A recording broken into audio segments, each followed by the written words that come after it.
បងប្អូនមានឆ្ងល់អត់ថាសំណង់អគារដែលខ្ពស់ៗនិងសំណង់អគារដែលឧស្សាហកម្មគេសង់យ៉ាងម៉េចទើបអាចធានាបានគុណភាពនិងសុវត្ថិភាពកត្តាមួយក្នុងចំណោមកត្តាសំខាន់ៗទាំងនោះគឺការប្រើប្រាស់ប៊ូឡុងជើងសសរជាប៊ូឡុងដែលប្រើប្រាស់ដើម្បីភ្ជាប់ជើងសសរទៅនឹងគ្រឹះចុះចង្វាក់ប្រតិកម្មនៃប៊ូឡុងប្រភេទនេះរួមមានប៉ុន្មានជំហានជាដំបូងសរសៃដែកថែបត្រូវបានតម្រង់និងកាត់ទៅតាមប្រវែងស្តង់ដារនៃគម្រោងសំណង់ជំហានបន្ទាប់គឺការចាក់ស្វឺប៊ូឡុងដើម្បីឲ្យប៊ូឡុងអាចរឹតភ្ជាប់និងដោតជាប់ជាមួយបេតុងបានយ៉ាងរឹងមាំបន្ទាប់មកទៀតយើងពត់ដែកទៅតាមទម្រង់ផ្សេងៗមានដូចជារាងអក្សរ L អក្សរ J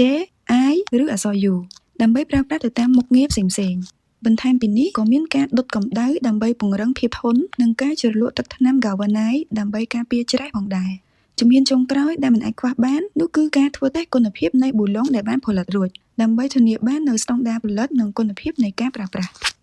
និយាយអញ្ចឹងបងប្អូនធ្លាប់ជួបបញ្ហាអ្វីខ្លះក្នុងការដំឡើងប៊ូឡុងជើងសសរ